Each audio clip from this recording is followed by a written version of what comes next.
আমাদের এই চেনা পৃথিবীর আড়ালে এক রহস্যময় জগৎ আছে যা আমরা সচরাচর দেখি না। আজ আমি আপনাদের এমন এক আলেমের গল্প শোনাব যা শুনলে আপনার গায়ের রোম দাঁড়িয়ে যাবে। মাওলানা সাহেব ছিলেন একজন অতি সহজ সরল এবং পরহেজগার মানুষ। সেদিন দুপুরে তিনি এক গ্রামের পথ ধরে একা হেঁটে বাড়ি ফিরছিলেন।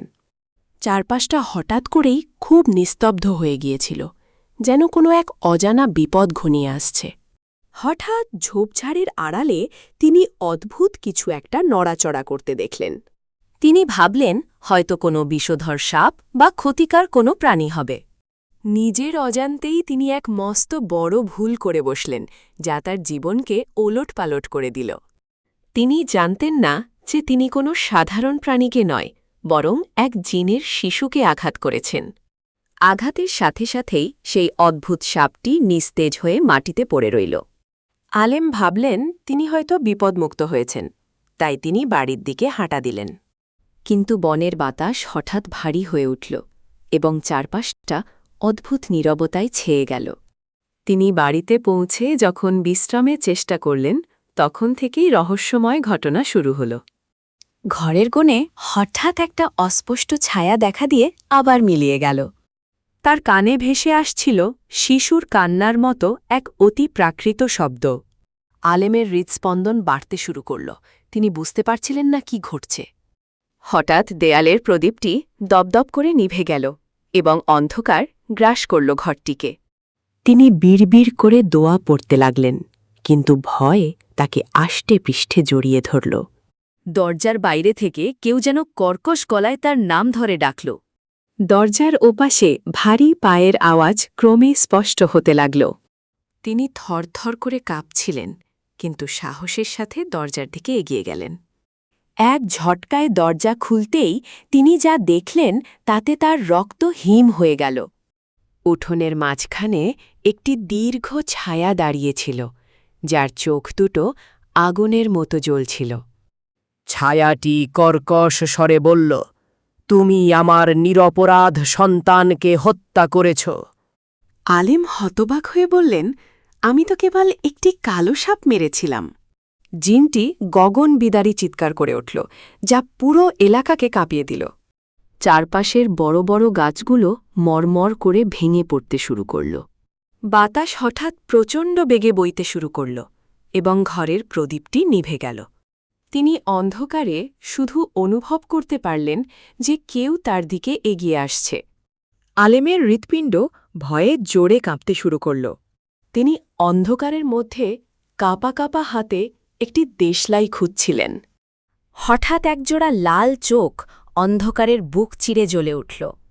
পুরো ঘরটি কাঁপিয়ে তুলল। তুমি আমার নিষ্পাপ সন্তানকে কেন হত্যা করলে? আলেম ভয়ে স্তব্ধ হয়ে গেলেন। তার মুখ দিয়ে কোনো কথা বেরোচ্ছিল না। তিনি বুঝতে পারলেন যে সাপটি তিনি মেরেছিলেন তা সাধারণ ছিল না। ছায়াটি ক্রমশ দীর্ঘ হয়ে তার দিকে এগিয়ে আসছিল। আলেম বিড়বিড় করে মহান আল্লাহর নাম জপ করতে লাগলেন। হঠাৎ চারপাশ একদম নিস্তব্ধ হয়ে গেল। বাতাসের শো শো শব্দ ছাড়া আর কিছুই শোনা যাচ্ছিল না। আলেমের সামনে এখন এক বিশাল কালো অবয়ব দাঁড়িয়ে। তার চোখ দুটো আগুনের মতো লাল হয়ে জ্বলছে। আলেম ভয়ে কাঁপতে কাঁপতে নিজের হাতের লাঠিটি শক্ত করে ধরলেন। বিশাল সেই ছায়াটি গম্ভীর স্বরে চিৎকার করে উঠল। আকাশ যেন সেই গর্জনে থরথর করে কাঁপছিল। ছায়াটি বলল, হে মানুষ, তুমি কেন আমার সন্তানকে হত্যা করলে? আলিম অবাক হয়ে তাকিয়ে রইলেন। তিনি কিছুই বুঝতে পারছিলেন না। তার মনে পড়ল সেই ছোট সাপটির কথা, যা তিনি মেরেছিলেন। চোখের সামনে ভেসে উঠল সেই নিথর পড়ে থাকা সাপটির দেহ। তিনি ভয়ে কোনো কথাই বলতে পারছিলেন না, শুধু কাঁপছিলেন। চারপাশের গাছের পাতাগুলো ঝরে পড়ে আচ্ছন্ন করে দিচ্ছিল। আলেম বুঝতে পারলেন তিনি এক ভয়ানক বিপদে পড়েছেন। আল্লাহর সাহায্য চেয়ে তিনি মনে মনে প্রার্থনা করতে লাগলেন। হঠাৎ করে চারপাশের বাতাস অনেক ভারী হয়ে উঠল। বনের গাছপালার লম্বা ছায়াগুলো যেন দানবের মতো নড়াচড়া করতে লাগল। আলেম কাঁপতে কাঁপতে অত্যন্ত ভক্তিভরে আয়াতুল কুরসি পাঠ করতে শুরু করলেন। তার চারদিকে একটি অদৃশ্য নুরানি আলোর দেয়াল তৈরি হতে থাকল। ঠিক তখনই একটি বিকট ও ভয়ঙ্কর আর্তনাদ আকাশে প্রতিধ্বনিত হল। বিশাল এক কালো ধোঁয়া তার সামনে এসে হঠাৎ ঘনীভূত হল। সেই ধোঁয়ার ভেতর থেকে দুটো জ্বলন্ত লাল চোখ আলেমকে দেখছিল। এটি ছিল সেই মৃত জিনের শিশুর পিতা, স্বয়ং জিনের রাজা। সে গর্জিয়ে উঠল, কেন তুমি আমার নিষ্পাপ সন্তানকে হত্যা করলে? আলেমের কণ্ঠ রুদ্ধ হয়ে এল, ভয়ে তার শরীর প্রায় জমে গেল।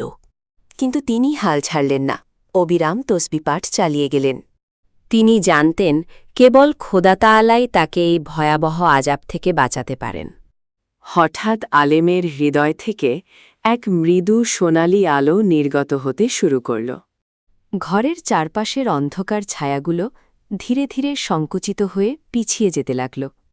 প্রার্থনা চালিয়ে যাওয়ার সাথে সাথে তার বুকের ওপরের ভারী বোঝা হালকা অনুভূত হল। কিন্তু তখনই বাড়ির দেয়ালগুলো প্রবলভাবে কাঁপতে শুরু করল, যেন কোনো ভূমিকম্প হচ্ছে।